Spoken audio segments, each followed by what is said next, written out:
There's a lot of great things about the new LEGO Ideas Viking Village set that fans would love to see in every single product release. So for a product that looks great on paper, it's also far from perfect, so let's talk about it. First, the minifigures. We get 4 different Vikings, most of which have exclusive prints, except for some torsos repurposed from the Creator 3-in-1 Viking ship set. We have the village chief with sword and shield, an archer with some cool war paintings in the face, a shield maiden with a different printed shield, with an hairpiece I've never seen before, and the only minifigure out of the 4 with an alternate expression. Lastly, the blacksmith with the Mjolnir element that, to my knowledge, comes printed for the very first time ever. You get enough variety with these 4 minifigures, so if you can get your hands on some extras, there's lots of different combinations you can manage for some variety, which brings me to one of the downsides of this set.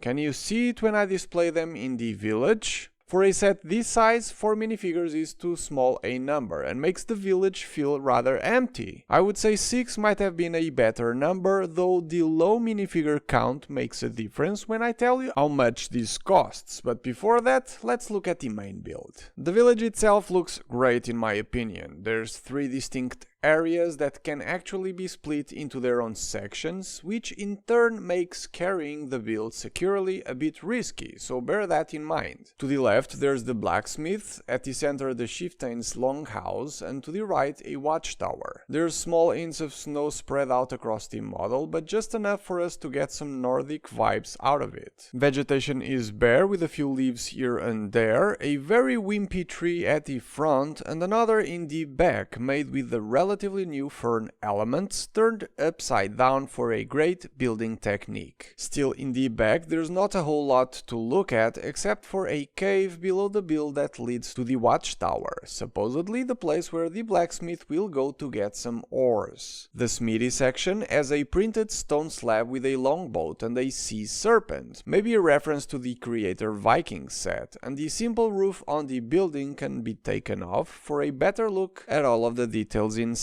Some weapons and tools on the barrel, a helmet and shield, still unpainted, probably the reason the blacksmith has a paintbrush, an anvil and a bucket of water next to the forge's blower, which has a simple play feature to make the flames go bigger, so that the blacksmith can work the ores. The longhouse has cool detailing around the windows that's far easier to see if we remove the side sections. The front doors are entirely brick built, can open and feature some printed tiles at the top, same with the sides of the roof. It was an interesting build to get these angles, and minimal piece usage was enough to give these both the snow looks as well as detached roof looks with the use of the grill elements in Nougat. As the previous build, this roof can also be lifted, so we have a better look at the interior details. Against the back wall there's the chief's chair and some banners, weapons and a shield on one side, a paper-thin table on the other, and at the center a fire pit. My favorite of this set's 3 sections has to be the watchtower one. I've already shown the cave below, and above it there's this taller building with consistent coloring and details for the wooden roofs when compared to the previous 2 sections. The stone steps leading towards the door were great showcases of studs not on top LEGO techniques, and the Harry Potter wand elements in black for the forged iron details on the door are great examples of nice parts usage. Again, another entirely brick-built door that does open, but for an easier time to play inside, the whole back wall can be removed, revealing a pumpkin and cherries on a crate, and a ladder element leading up to access the brick-built rope bridge that connects to the simple yet clever watchtower for the archer to stand guard. I love the uneven shapes achieved with offsetting these tiles by just half a stud, and the flag and printed shield finish things off. I mentioned prints a couple times already during the review, but wait, there's more!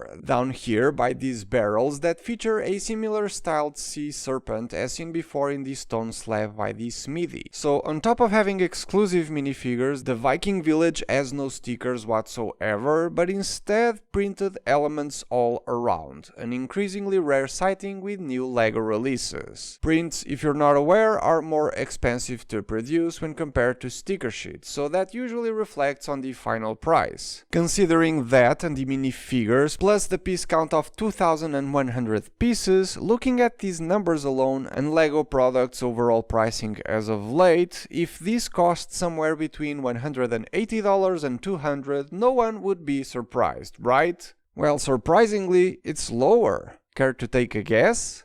Some of you probably thought $150, but the LEGO Ideas Viking Village actually costs $130, which feels to me a surprisingly insane value for what you get out of this set. The Creator Longboat I mentioned a couple times already costs $10 less, but only has close to 1,200 pieces. That's a 900 piece count difference for just $10.